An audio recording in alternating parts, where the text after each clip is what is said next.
الحمدللہ والصلاۃ والسلام علی رسول اللہ۔ غیبت ایک بہت بڑا گناہ ہے۔ اللہ سبحانہ و تعالیٰ نے غیبت کو اپنے مردہ بھائی کا گوشت کھانے کے مترادف قرار دیا ہے، لیکن بعض مواقع ایسے ہیں کہ جہاں پر غیبت کرنا جائز ہوتا ہے، بلکہ بعض دفعہ تو ضروری ہو جاتا ہے۔ تو امام نووی رحمہ اللہ نے ریاض الصالحین میں 6 ایسے مواقع بیان کیے ہیں کہ جہاں پر غیبت کرنا جائز ہے۔ دیکھیں، سب سے پہلے تو یہ معلوم ہونا چاہیے کہ غیبت ہوتی کیا ہے۔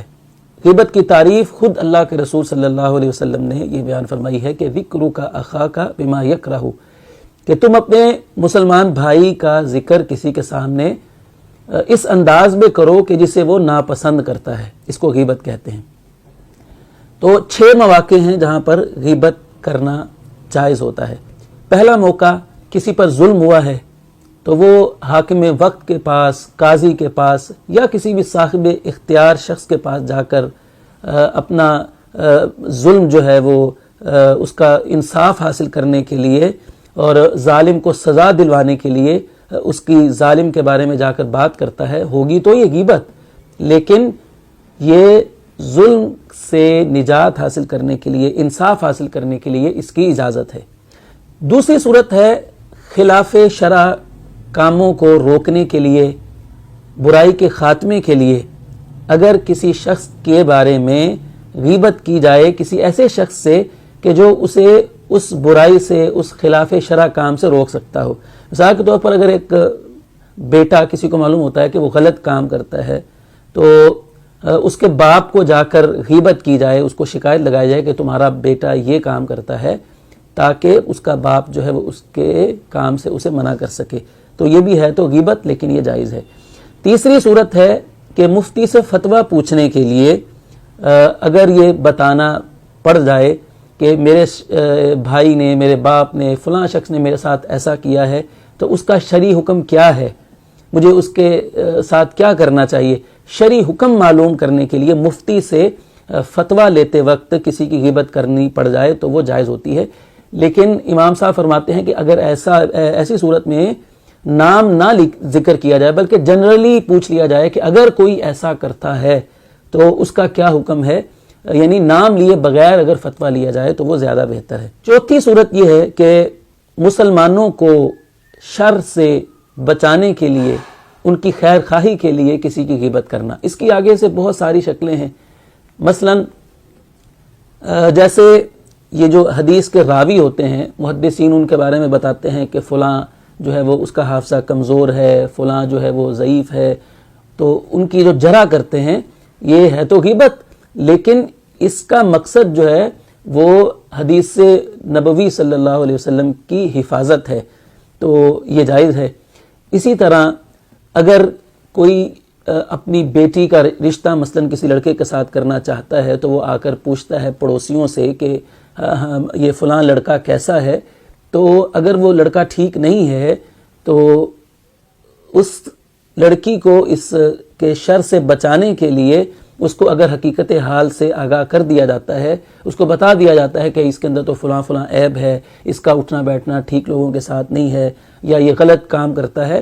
تو ہے تو یہ غیبت، لیکن اس عورت کو جس کے ساتھ اس کی شادی ہونے جا رہی ہے، اس لڑکے کے شر سے بچانے کے لیے یہ کام کیا جاتا ہے۔ اسی طرح کوئی کسی کے ساتھ کاروبار شروع کرنا چاہتا ہے، وہ کسی سے پوچھتا ہے کہ میں اس کے ساتھ کاروباری معاملہ کرنا چاہتا ہوں، یہ کیسا شخص ہے، تو اگر وہ آدمی ٹھیک نہیں ہے، اس کا لین دین کا معاملہ ٹھیک نہیں ہے، تو اس کو بتایا جا سکتا ہے کہ فلاں شخص سے تم نے بچ جانا ہے، یہ تو فراڈیا ہے، یہ دھوکے باز ہے، اس کے ساتھ تم نے کاروبار نہیں کرنا ہے۔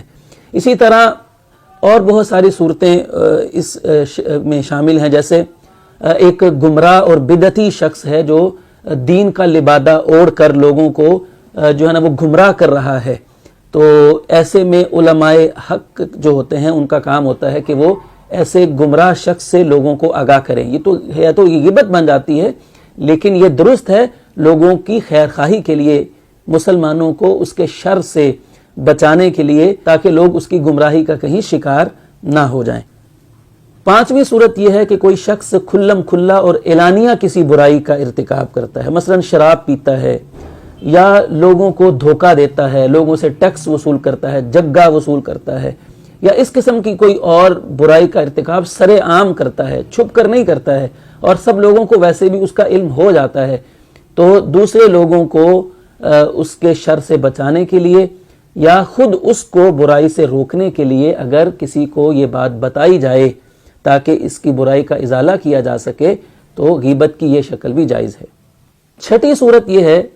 کہ کسی شخص کی پہچان ہی اس کا ایسا نام بن جائے